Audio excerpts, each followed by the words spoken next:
Creo que si tuviera que definirme un poco y decir algunos aspectos relevantes, creo que tiene que ver sobre todo en términos profesionales con, diría que es una obsesión con el documental.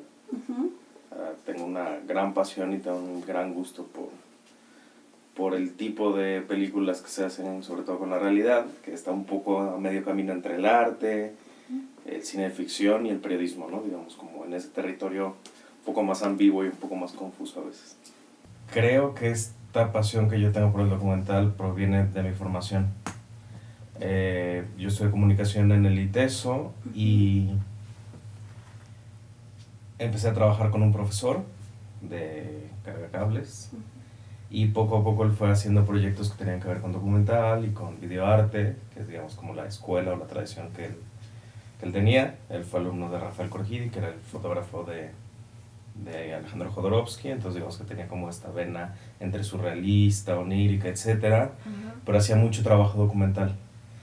Fueron de los primeros que hicieron documentales sobre el 22 de abril, sobre las explosiones, y era un equipo de producción audiovisual en la Universidad de Guadalajara muy, muy activo. Entonces como que me fascinó ver cómo trabajaban y qué era lo que hacían, y me fui acercando y acercando, y luego llegó un momento en el que traté de profesionalizarme y ya estaba trabajando como productor, digamos.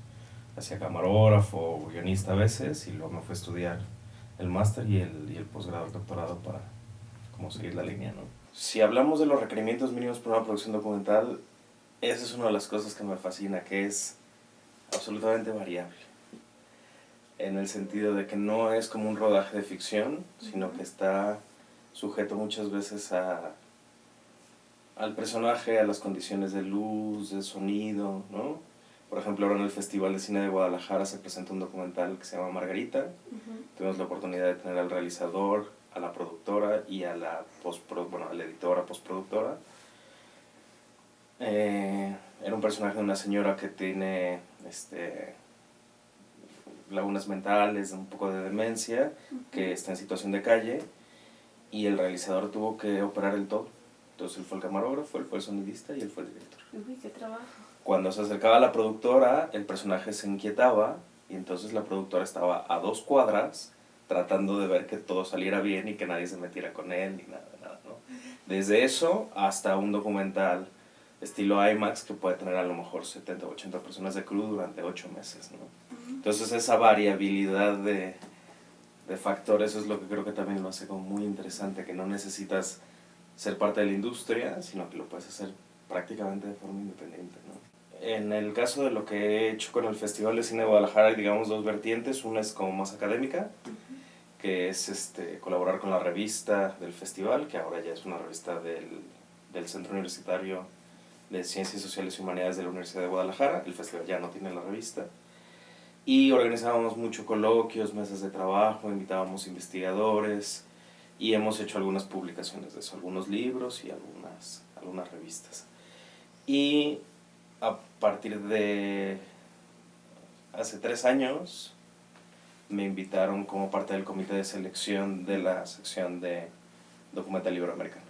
Entonces digamos que ahí mi función es, somos el filtro, ¿no? Somos los que recibimos todos los documentales, los de documental, hay cortometraje y largometraje de ficción, y lo que haces es verlos todos y hacer una votación para reducir de los 300 documentales que llegaron más o menos este año. Se hizo una muestra de 14, que son los que quedan en competencia, y son los que el jurado internacional, el festival funciona siempre por jurado de invitación de personas relevantes en la industria a nivel mundial. Este año, por ejemplo, estuvo la directora del festival de Sheffield en Inglaterra, que es uno de los festivales más importantes, más otras personas. Entonces, bueno, queda la muestra o la selección oficial y ellos ya votan cuál es la ganadora del premio. Y los otros documentales que pueden entrar en las otras secciones, nosotros podemos sugerirlo para los que son los curadores o los organizadores. Está la sección de Son de Cine, que son documentales vinculados con la música, o está el premio Maguey para comunidad LGBT. Entonces, si ves uno en la muestra que te parece interesante, pues se lo puedes pasar o a Enrique Blanca en el caso de Son de Cine, o a Pavel Cortés, que es quien dirige la sección de Maguey, ¿no? Es de alguna manera un poco como ser como el distribuidor, ¿no? Te llegan las películas, las ves, separas las que te parecen que deben de estar en competencia y las otras las pones a disposición de las otras secciones que son más como de difusión, para que el público tenga variedad de opciones en el festival, ¿no? Más o menos este año se programaron arriba de 300 películas en una semana y cacho. No, Entonces realmente es un volumen importante, sí, y hay mucho documental para ver. Si yo tuviera que dar un consejo a los aspirantes de cine documental es, primero, es muy claro que puedes trabajar de manera independiente, pero ciertamente hay como un circuito de exhibición, ¿no? Entonces una de las cosas importantes es pensar por qué haces tu película y para qué haces tu película, ¿no? ¿Quién la va a ver? Entonces no es lo mismo hacer un documental para tele, digamos como de tipo divulgativo, que hacer un documental para festival, ¿no? Claro. Tiene como un enfoque distinto, y un proyecto documental ahorita para festival están tardando entre 3 y 4 años promedio en hacer.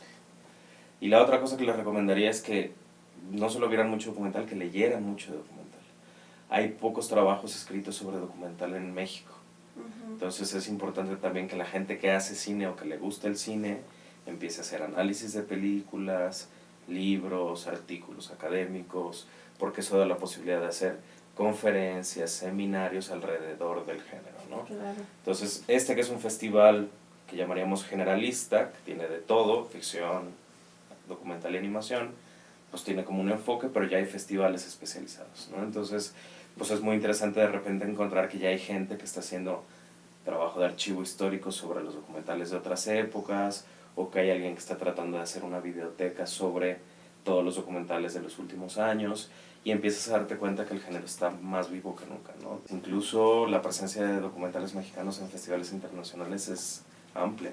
Este año se estrenó en Sundance Mr. Pig, la película de Diego Luna, pero al lado estaba un documental de Maya Godet sobre las antiguas prostitutas de La Merced en Ciudad de México. Hacía 10 años que no había un documental mexicano en Sundance, y este año hubo uno, ¿no? Bueno. El que hubo hace 10 años se llamaba, me parece que De Nadie, que era de un documental de migración en Monterrey, ¿no? Entonces México tiene una tradición de documental de corte social, de trabajo en comunidad muy importante, ¿no? Y eso empieza como a dar frutos, y en los restos de festivales, en IDFA, por supuesto, en Sheffield, ¿no? Hay un montón de presencia mexicana. Pues bueno, muchísimas gracias por la entrevista, profesor. Muchísimas gracias a ustedes. Muchas gracias por el tiempo.